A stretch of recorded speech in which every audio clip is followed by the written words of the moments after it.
Assalamu alaikum warahmatullah. Barkanmu da sake saduwa a kashi na biyu, inda a yau muna tare da babban baƙonmu Dr. Nura Ibrahim Maiyadi, wanda likita ne da ya shahara a ciwukan zuciya a nan Ingila. A wannan satin Allah yadda za mu yi magana a kan bugun zuciya wanda aka fi sani da heart attack. Ba tare da na ƙara ɗaukan wani lokaci ba, za mu fara in Allah yadda. Dr. Nura, barka da zuwa. Dr. Harun, barka dai. Wannan satin za mu yi magana a kan bugun zuciya wanda aka fi sani da heart attack. A kalmar Hausa dai ban san in akwai wani abin da aka fi sanin heart attack da shi ba. أعوذ بالله من الشيطان الرجيم. بسم الله الرحمن الرحيم وبه نستعين ولا عدوان إلا على الظالمين. رب اشرح لي صدري ويسر لي أمري واحلل عقدة من لساني يفقهوا قولي. أما بعد. Gaskiya da yake ba ciwo bane wanda ya shahara a wurin mu sosai, da yake yanzu yana ƙara ƙaruwa. Abin da aka fi sani na fi ji ana kiransa shine bugun zuciya. Sai ce mutum zuciyar shi ta buga kawai. Sai ka ce mutum zuciyar shi ta buga ya samu matsala. To wannan shine na tsammani suna mafi kusa wanda ake kiran heart attack da shi. To in aka ce zuciyar mutum ta buga, a likitance me ake nufi? To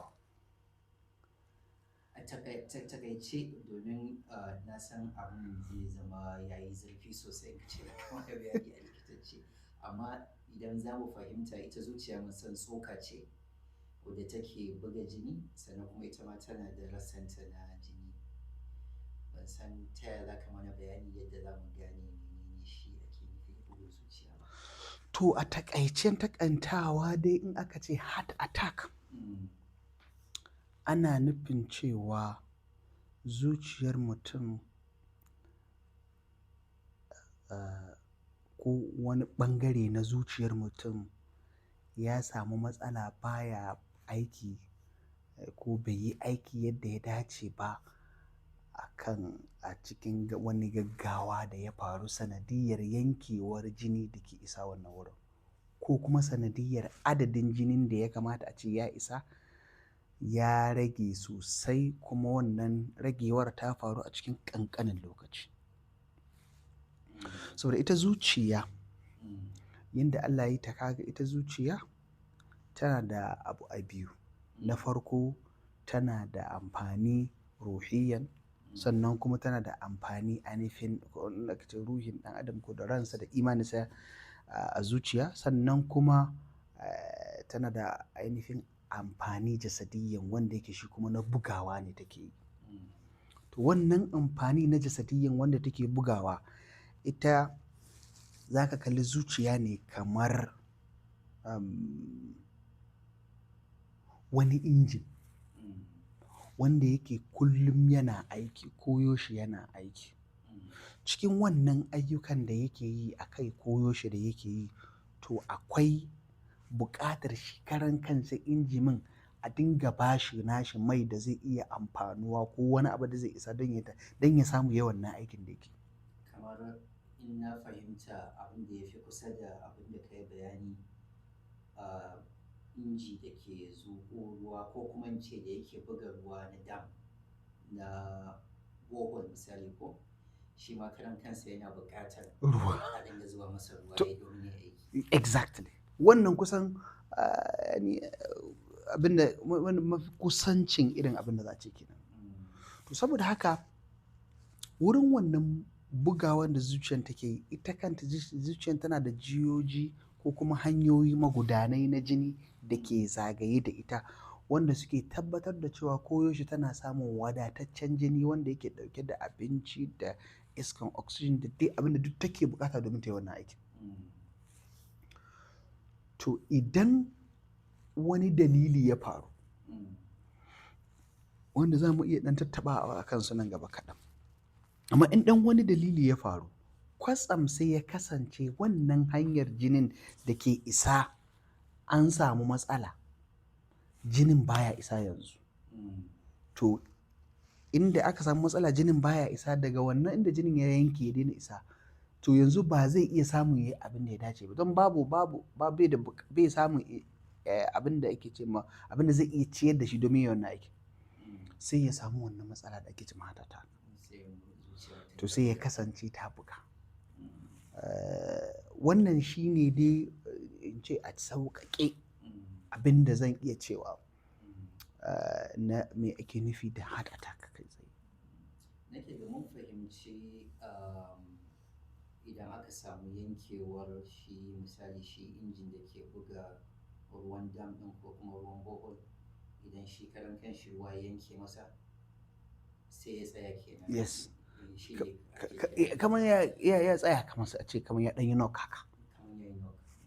Amma ka faɗi wani lafazi da yake da muhimmanci ka ce sai in ya faru a cikin ƙanƙanin lokaci. Shi ne ake kira. Yawwa. Tabbas. Abin da nake son na tambaye ka shine wasu alamu ne mutum zai iya ji a jikinsa. To amma idan wannan yana faruwa cikin ƙanƙanin lokaci sai dai a ce wasu alamu ne mutum zai iya ji kafin ya samu heart attack. To, abin da yake faruwa shine bari mu buga wannan misalin da famfo ko kuma pipe na ruwa. Zai fi bada hikima wurin isar da abu. Akai za ka ji muna maganin pipe ɗin ruwa saboda magudanan jinin jikin ɗan adam haka take kamar pipe ɗin ruwa. Kowa da aka haife shi yana da hanyar ruwa pipe kuma hanyoyin magudanan jini a jikinsa kamar sababbi garau. In ka yi gida sai ko na da pipe ɗin da ke kawo ruwa, to bayan wani lokaci ana samun matsaloli ga wannan pipe ɗin wani lokaci. Yana iya samu a cikin pipe ɗin ya ɗan samu matsala, ya ɗan toshe sanadiyar wani datti ko alam ko wane ne da sauransu ya ɗan toshe. To irin wannan pipe ɗin ruwa, pipe ɗin jini na zuciya shi ma abin da yake faruwa da shi kenan. To idan ya kasance yana ɗan samun wannan ɗan toshewar kaɗan kamar yadda kaga famfon ka na gida wani lokaci yana zuwa da ƙarfi sai ya zo yana ɗan rage. To haka nan shi ma yake faruwa. In hakan ne ya kasance, to zai kasance yana sa marasa lafiya yana jin baya jin daɗi da wasu matsaloli, amma ba suna zuwa kai tsaye ba ne a ƙanƙanin lokaci. To amma yanzu idan wannan pipe ɗin sai ya samu ɗan toshe wannan da ake saboda wani dalili kila wasu ruwa sun zo ko wani abu ya faru sai kwatsam ya toshe, sai ya kawo wannan matsala ga baki ɗaya ta heart attack. In haka ya faru kamar yadda kake gani za ka kunna famfo ka ga ruwa bai zo ba, ɗan kaɗan ya zo, to haka yake faruwa. Amma ita zuciya tana da wani abu. In hakan ya faru tana yin wani ƙugi sai bawa ya ji ko ɗan adam ya dinga jin wani rashin lafiya a jikinsa. Mafi abin da yake shahara shine yana jin wani ciwo a ƙirjinsa. Ciwon yana zuwa da sifofi kala. Wani zai ce yana jin kamar yana jin wani abu kamar ya zauna a ƙirjinsa. Wani zai ce kamar yana jin wuta tana kamawa a ƙirjinsa. Wani zai ji kamar ya ce an ɗaure ƙirjinsa. Wani zai ji kamar an naushe shi a ƙirjinsa. Wani zai ji wasu yanayoyi daban. Tare da haka nan wasu marasa lafiya mafi yawa in hakan ya faru yana faruwa sai ya ce maka shi bai taɓa jin wani abu irin haka a rayuwarsa ba. Ya ce maka kamar ina jin kamar zan mutu, kamar numfashin zai ɗauke. To tare da haka wasu suna iya zaka suna zufa haka, wasu suna yin amai, wasu suna samun mutum yana ta zufa haka da sauransu. To abin da ya fi shahara shine mutum yana samun wannan ciwo a ƙirjinsa. Yawwa yana iya zama mai nauyi, wani ma yana iya ce, wani ma zai ce maka ni dai ina jin wata matsala a ƙirjina na rasa gane menene. Wannan ciwon da ake ji ko wannan matsala ake ji wani zai kasance ya zo har a baya wani lokaci har gadon bayansa ko yana zuwa a hannunsa na hagu mafi yawa. Akwai wanda ke iya zuwa na hannun na dama. Wannan shine abin da ya fi shahara a wurin yadda marasa lafiya ke zuwa. Wa in kana ko da yake wasu marasa lafiyoyin suna iya samun wasu alamomi wanda suke bancin wannan ko kuma ba wa'annan ba. Kamar taɓa samun wani wanda ya zo yana da shi haƙorinsa yake jin yana ciwo. saboda akwai wasu suna jin wannan ciwon kirjin zai zo har wuyansu har haɓa su nan suna jin haka da sauransu. Wani amma akwai wanda zai iya zuwa kawai wani mutum zai ce shi haƙorinsa kawai yana ciwo ya rasa menene, ya rasa kawai da sauransu. To akwai irin waɗannan da ke zuwa haka da sauransu amma ba da yawa ba.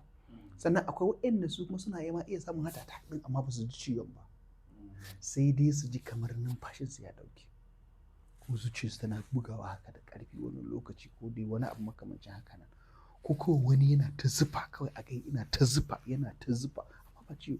Wannan an fi samun shi a mutanen da suke da shekaru da yawa da masu ciwon suga da wani lokaci mata haka.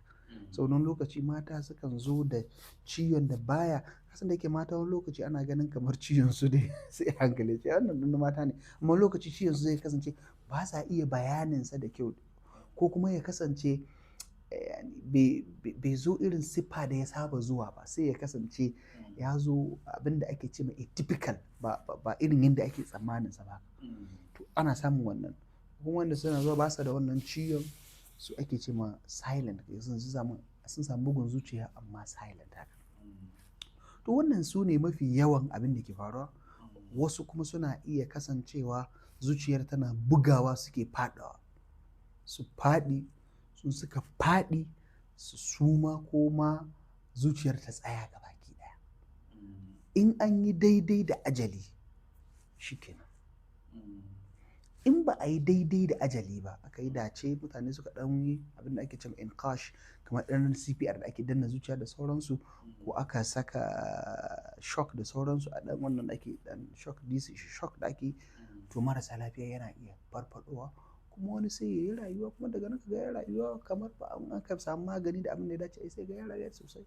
Amma wasu kuma daga nan wannan yana zama shine ajali. To wannan dai shine a takaicen takaitawa yadda bugun zuciya ko heart attack yake zuwa. Amma dai dole yana kasancewa abu ne mai zuwa daga gaggawa. A daidai wannan gabar shine zaka tarar da muna da marasa lafiya da yawa da ake cewa suna da ulcer, musamman masu manyan shekaru da sauransu da ulcer da sauransu. To wasunsu ba ulcer ba ce gaskiya, wasunsu matsalar zuciya ce take samu da sauransu.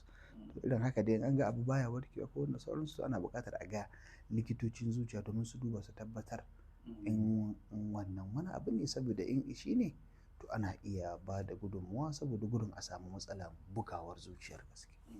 Ni karan kaina ka faɗi abubuwa wanda suna da muhimmanci amma kuma akwai rassukan da ka faɗa suna da yawa ta yadda ta bugawar zuciya za ta iya zuwa ko mutum ya ji matsala a ƙirjinsa ko zufa ko kuma ciwo da zai iya tafiya zuwa ga kafaɗa ko baya ko matsala ta numfashi. Idan mutum ya ji irin wannan akasarinmu na san inda ka ji ciwo ne a ko ina kai sauri ka je ka samu ka samu maganin ciwo misali a kemis ko wani abu. Yaya kake gani me mutum ya kamata ya yi idan ya ji irin wannan alamu? To gaskiyar magana irin wannan al'amari mutum ya ji to zai yi ƙoƙari ne ya tunkari asibiti.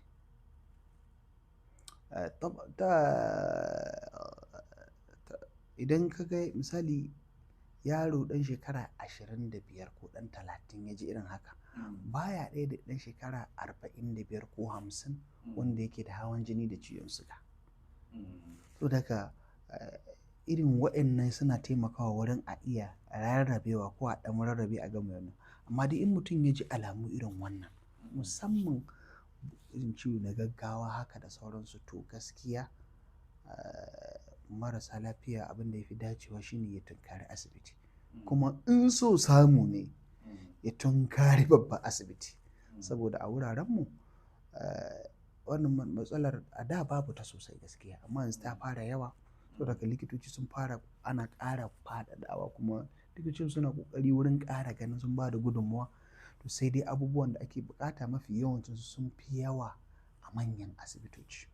So daga in mutum yana da irin wannan matsalolin to daga nan ya tunkari babban asibiti ko kuma in asibitin da ake da likitocin zuciya da za su iya ɗan dubawa a gani.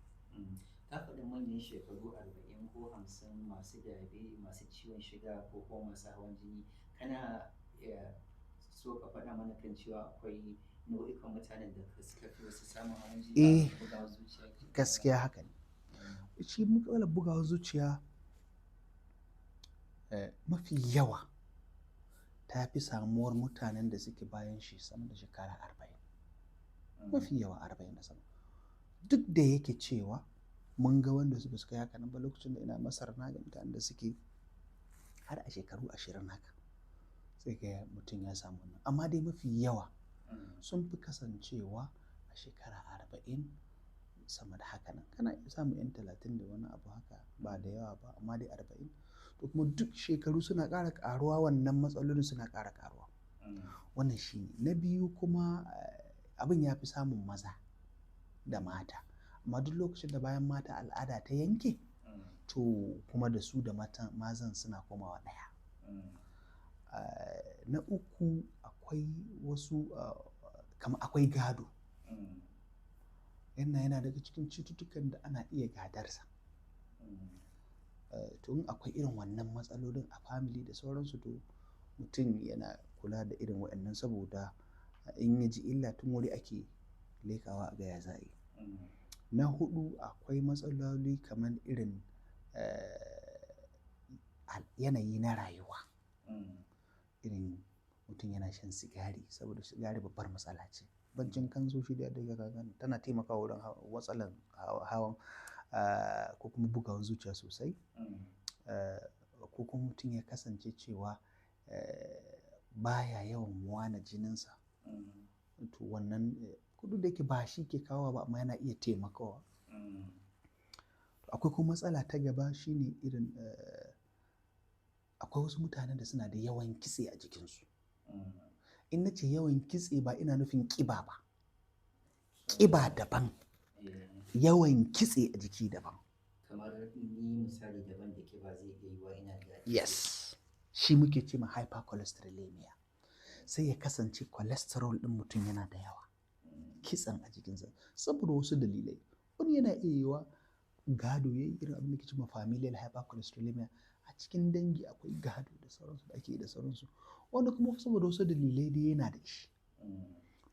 Wannan yana daga cikin babban matsalolin da ke suka kawo wannan matsalar. Saboda kamar yadda muka yi magana akan type 5 ɗin nan, to wannan kitsen in yayi yawa a cikin jini yana ɗan zuzzuba haka. To kuma a cikin wannan magudanan jinin sai ya kawo matsalar da toshewa. Akwai matsala na ciwon suga. Akwai matsala na hawan jini. Wannan su ne wanda suka fi shahara a zaman masu kawo wannan. Duk da yake akwai wasu sauran matsaloli daban. Amma dai wannan su suka fi shahara. Akwai irin matsaloli irin masu shan ƙwayoyi, irin su shan koken da sauransu dai haka, suna iya samun irin wannan matsalolin da sauransu. Amma dai wannan da muka yi magana su suka fi shahara akan matsalolin da ke kawo bugawar zuciya. Akwai kuma matsala ta wadda ita ɗin ba wai ita ta kawo bugawar zuciyar ba, amma tana iya taimakawa wurin ingiza bugawar zuciya. Ma'ana mutum ya samu irin yanayi, mutum in ya samu kansa a yanayi na damuwa, stressful situation ko wani abu haka, to wannan yana wani lokaci taimakawa wurin ingiza mutum ya shiga cikin yanayi na bugawar zuciya haka. Kamar ka ji an ce wani an kawo mishi labarin wani abu ya faru kasuwa, shago kaza, wani ya mutu, an yi kaza, wani abu ya faru, sai ka ji sai ga ya samu bugawar zuciya. To wannan stress ɗin wani lokaci yana iya ingiza mutum wurin shiga cikin wannan. Saboda haka mutane ya kasance cewa koyaushe ana ɗan ƙoƙari da kula wurin isar da saƙonni da labaruka wurin mutane, da kuma su mutane da ƙoƙari istirja'i da kuma ƙoƙarin kiyayewa da neman taimakon Ubangiji. Saboda irin wannan matsalolin kuma kowa tana iya faruwa da shi. Ka faɗa mana kan cewa idan mutum ya samu irin waɗannan alamomi ko kuma mutum yana tunani bugawar zuciya ce, ya tunkari in san samu ne babban asibiti. So wasu irin abubuwa kuke yi a matsayin ku na likitoci? Wasu irin abubuwa na likitocin zuciya, wasu irin abubuwa ake yi domin a magance? sannan kuma idan mutum ya zo muku misali kuna tunani zai iya samu nan gaba wasu irin shawarwari kuke ba su? To, shi wurin maganin bugawar zuciya wata da'ira ce mai faɗi.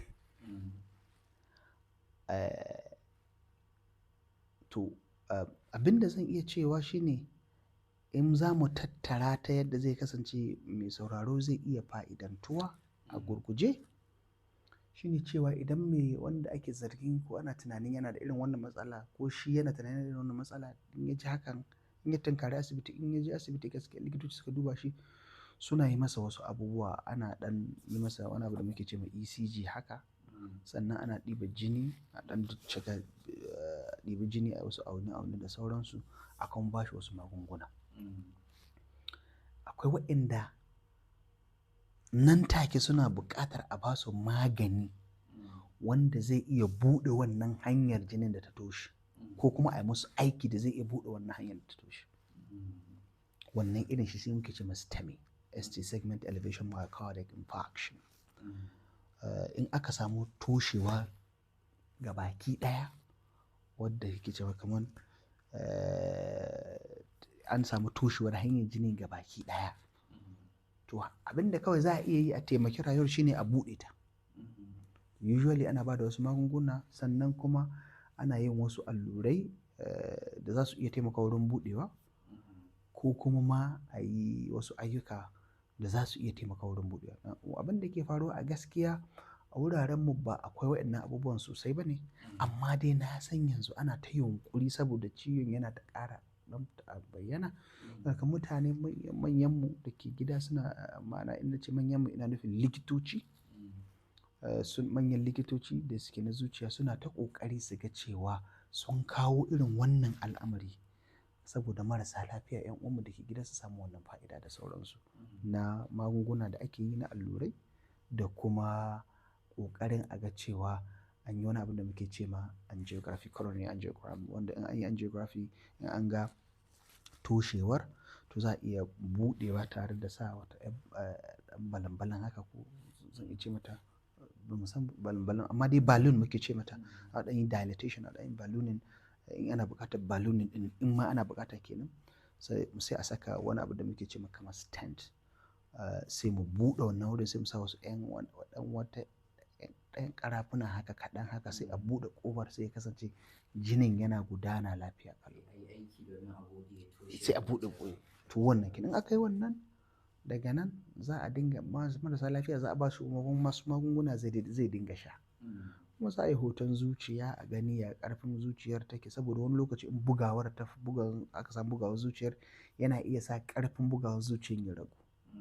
To in ƙarfin ya ragu akwai magunguna za a bayar, in bai ragu ba to duk wannan wasu abubuwa ne da likitoci za su iya yi, to kuma ana buƙatar ƙwarewa. Saboda haka irin haka an fi son dai in an samu irin wannan matsalar to marasa lafiya ya tunkari asibiti, saboda tunkarar asibiti zai warware masa matsaloli da yawa, kuma ya ansa tambayoyi da yawa da shi marasa lafiya yake da su. Allah ya kiyaye daga wannan cutar. Idan na fahimta, again akwai wanda ake iya gado, akwai kuma wanda abubuwan da ke iya tunzura mutum ko kuma su sababba domin mutum ya samu bugawar zuciya. Wasu shawari za ka iya badawa a ƙarshe ga wayannan ɓangarori biyu wanda iyayensa misali a ce ɗaya ko kuma dukansu biyu suna da matsalar zuciya, da kuma wanda babu wannan a cikin relation zuriyarsu? To, shi mutum bai iya canza ko shi wane ne. Yanda ba zai iya canza ko shi wane ne ba, saboda haka kamar yanda yake iya samun wata nau'in rashin lafiya, kuma yana iya samun dace da wani alkhairi shi ma daga iyaye. Saboda haka na farko dai in akwai irin wannan matsala, marasa lafiya in ya fahimci wannan, to yana da kyau a ɗan dinga yin bincike da ɗan wuri, ana zuwa likitoci ana ɗan bincikawa a gani in jini ya hau a ɗan yi magani, in akwai suga a yi magani, in kitse ya yi yawa a jiki, in ma mutum yana da ƙiba, saboda ƙiba ita ma tana taimakawa, tana kawo irin matsalolin bugawan zuciya da hawan jini da sauransu, to za a san yadda ya dace a yi, a ɗan kula da magunguna, kula da rage cin abinci da sauransu, dai abubuwan da ake buƙata a yi na ƙiba, wanda wani lokaci za mu iya tattauna kan ƙiba da illolinta da yanayi da take tasiri ga jikin adam da zuciyarsa. To yana akai ana ɗan bincikawa, saboda idan an fahimci cewa gidan ko dangin akwai matsala ta yawan kitse a jiki, to tun wuri ma ana fara ba marasa mutane da magani, saboda in ana dan fara ba da magani yana rage wannan matsalolin da sauransu, saboda su masu irin wannan matsalolin suna da matsala da zuciya da sauransu bangarori na jikinsu. To wannan shine na farko. Na biyu kuma kiyaye abin da ake ci. Na uku yawan wana jini. Na hudu kula da lafiyar karan kanta. Na biyar shine mutum ya fahimci irin wa'annan abubuwan, saboda in ya ji su ya nemi taimako na gaggawa inda ya dace a ce a bashi wannan taimako na gaggawa. Wannan shine abin da shafi wanda suke da irin wannan gadon. Wanda kuma ba su da wannan gadon, iyaka dai su ma da same shawarwari ne, sai dai shi bai kai irin wancan ba, saboda iyaka dai normal dan check-up da ake dan zuwa ana dan binciken lafiyar jikin mutum, ya bincika lafiyarsa, ya yanayinsa da sauransu. Wannan shine na farko. Na biyu kuma kasance ana da wayewa da fahimtar irin wannan matsaloli. Sannan kuma in an samu, to taya za a yi ƙoƙari a tunkarorin da ya dace, saboda a samu gudunmuwa da ya dace. To Allah ya sa mu zama daga cikin wanda idan muka ji mu ɗau tafarkin da za mu kare kanmu, kuma mu roƙi Allah ya kare mu daga irin waɗannan cututtuka. So da wanda muka kawo ƙarshen wannan zama namu na biyu, ban sani ba in akwai wani sako da za ka iya kare so ka isar mana, doctor, ko kuma za mu rufe. To a takaice dai ina godiya da wannan gayyata. Yan uwa kuma wannan matsala ce wadda take yanzu ta ɗan tunkaro al'ummarmu. Shekarun baya gaskiya ba ta da yawa sosai, amma dai yanzu ta tunkaro al'ummarmu, kuma har imu abokananmu sun samu irin wannan matsala. Saboda haka mutane suna da kyau su ɗan kula, kuma in an ji rashin lafiya ɗan yi yunƙuri, kuma ba kowace ulcer ba ce ulcer. Ba kowane ciwo ko zafi ba ne ake ji a ƙirji wanda yake ulcer. Saboda haka ɗan yi ƙoƙari, saboda wannan ana ɗan ba wai babu ulcer ba ne, akwai, amma dai ba kowanne ba ne. Saboda a ɗan ƙoƙari ana iya bambancewa, to za ka ga ana iya samun za a iya ceto mutane da yawa.